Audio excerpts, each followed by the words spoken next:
अस्सलाम वालेकुम and welcome to my new vlog. आज एक छोटा सा सरप्राइज देने सोच रही थी बच्चों को, स्पेशली ज़ैनब को, बिकॉज वो कई दिनों से गार्लिक ब्रेड की डिमांड कर रही थी और बस स्केड्यूल कुछ ऐसा बिजी चल रहा था ना कि हो ही नहीं पा रहा था बनाना। लेकिन आज मैंने भी ठान लिया था बनाना है, वरना डिले ही होता जाएगा। और जब बात बच्चों की फरमाइश की हो तो किस माँ का दिल मानता है।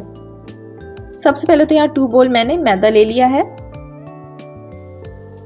उसके बाद इसमें हाफ टी स्पून मैं डालूंगी सॉल्ट और उसके बाद इसमें ऐड करूंगी 1 टीस्पून शुगर।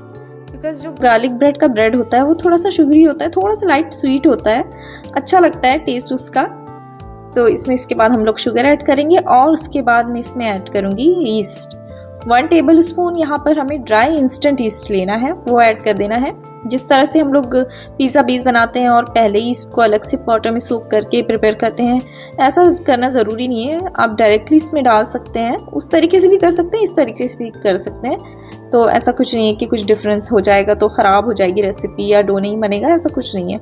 ल्यूकवार्म वाटर से मैंने यहाँ पर डो नीटिंग की है, इसे भिगा दिया था।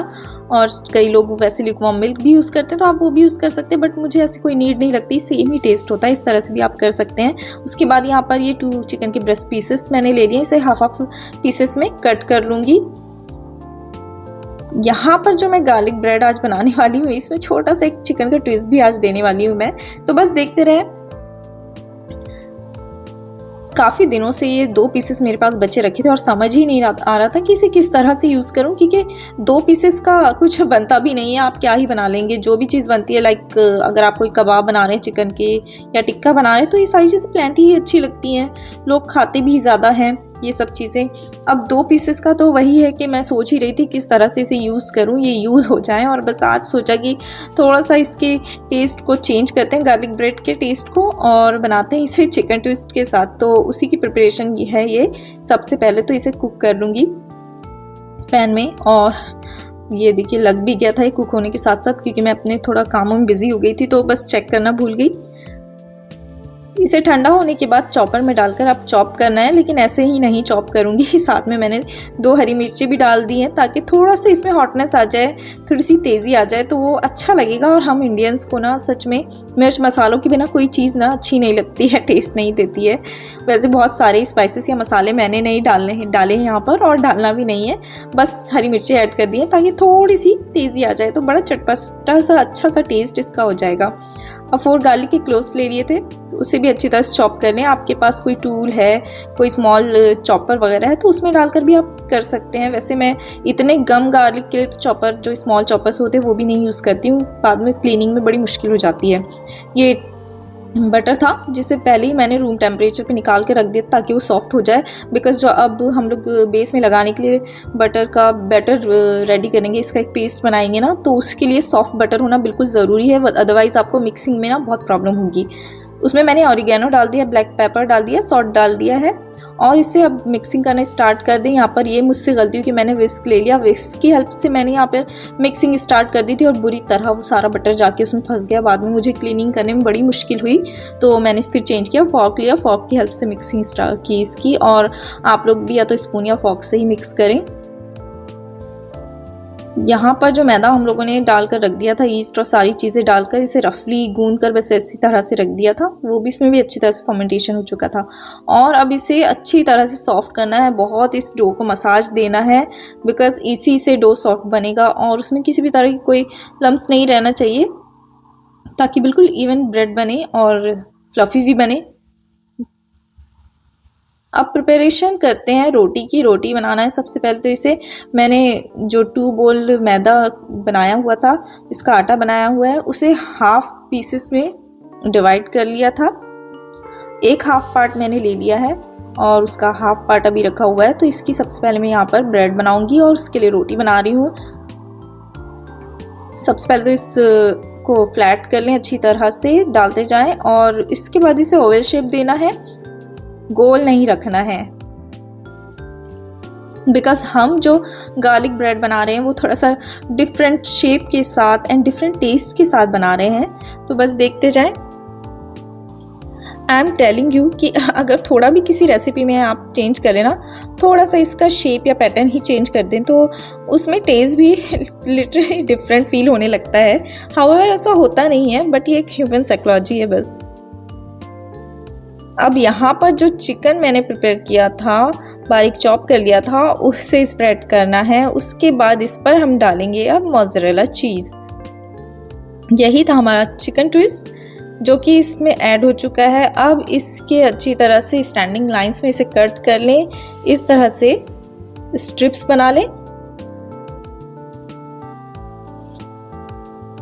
अच्छी तरह से कटिंग की, कहीं से भी आटा, डो, मैदा जो हमने रेडी किया वो चिपका हुआ नहीं होना चाहिए आगे, क्योंकि आप इस तरह से उसे हमें फोल्ड करना है, रोल बनाना है, तो इसमें प्रॉब्लम हो जाएगा।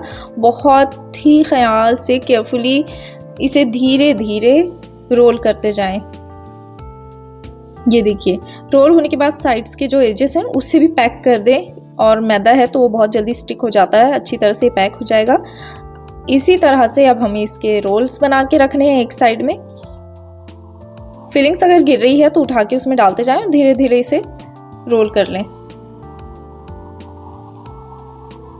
And here the rolls are ready.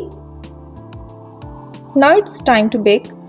अब सबसे पहले तो यहाँ पे मैंने एक कंटेनर ले लिया, ग्लास कंटेनर, उसमें मैं यहाँ पर लगा दूंगी ऑयल। इसे ग्रीजी कर लें ताकि स्टिक ना हो बाद में ये, और बहुत चिपका कर नहीं रखना है, इन्हें दूर दूर रखें, बीच में गैप होना ज़रूरी है, बिकॉज आफ्टर बेकिंग ये फर्म होंगे और स्टिक हो जाएंगे, पूरी तरह से चिपक जाएंगे। इसके बाद मैं इसे माइक्रोवेव में रख रही हूँ। आपके पास अगर ओवन है तो ओवन में रख दें, या एयर फ्रायर है तो उसमें भी आप कर सकते हैं। यहाँ पर मैंने इसे 3 मिनट्स के लिए रख दिया था, तो ये बहुत अच्छी तरह से कुक हो चुके थे, देख ही सकते हैं आप। बस अभी इसमें कलर नहीं आया है। हाँ, आप अगर इसे ओवन में कर रहे हैं या एयर फ्रायर में कर रहे हैं तो उसमें ऊपर से कैसे रहते हैं कि बर्न होने लगते हैं, इसमें गोल्डन सा कलर आ जाता है। बट हम अभी हमारी इस मज़ेदार रेसिपी को थोड़ा सा अच्छा सा लुक भी देंगे, क्योंकि ये बहुत ज़रूरी होता है। कभी भी किसी भी रेसिपी का, किसी भी डिश का जो फर्स्ट इंप्रेशन है ना, वो उसके लुक से ही पड़ता है। इवन मतलब ऐसा होता है कि हम आंखों से पहले टेस्ट करते हैं और ज़बान से बाद में टेस्ट करते हैं किसी भी चीज़ को। इवन किसी रेस्टोरेंट में भी अगर आप जाएं और किसी अच्छी मज़ेदार सी चीज़ की ब्राइट सी आपको इमेज दिखे ना, तो वो देखकर हम लोग ऑर्डर कर देते हैं। और कई बार तो ये होता है कि आने के बाद उस रेसिपी का टेस्ट बिल्कुल जो हमने इमेजिन किया होता है इससे बिल्कुल डिफरेंट होता है। मेरे साथ तो मतलब हो चुका है ये सब काफ़ी बार। आप लोग के साथ पता नहीं ऐसा कभी हुआ है या नहीं। यहाँ पर अब इसमें थोड़ा सा मोज़रेला चीज़ डाल देंगे, और जिस डिश में आप इसे सर्व करना है ना उसी डिश में रखें, और वो माइक्रोवेव सेफ ज़रूर होना चाहिए। वैसे ऐसी कोई नीड नहीं है कि आप उस पर से मोज़रेला चीज़ डालें, बट मैंने डाल दिया थोड़ा सा गार्निशिंग के लिए, क्यों अच्छा लुक देगा, अच्छा लगेगा, देखने में अच्छा लगता है, बिकॉज ऑलरेडी अच्छा खासा चीज़ इसके अंदर भी है। ये बन के रेडी हो चुके हैं हमारे गार्लिक ब्रेड रोल्स। ये बड़े ज़बरदस्त टेस्टी बनते हैं, और थोड़ा सा यहाँ हमने इसका पैटर्न चेंज कर दिया, थोड़ा सा मोल्डिंग डिफरेंट कर दी है, और रेगुलर शेप से अलग बन गए हैं। एंड साथ में चिकन का ट्विस्ट भी इसमें दे दिया है, ऐड कर दिया चिकन। तो यहाँ से छोटे छोटे चेंजेस के साथ हमारे गार्लिक ब्रेड रोल्स बनके रेडी हैं। दुआ देखते ही दौड़ी चली आई थी, और सबसे पहले उसी ने टेस्ट किया। वैसे ज़ैनब को आने में तो अभी टाइम था, और उसने बड़े ही अच्छे से मुझे साइंस दिए, थम्स अप दिए, जिससे समझ में आ गया था मुझे कि उसे बहुत पसंद आया है।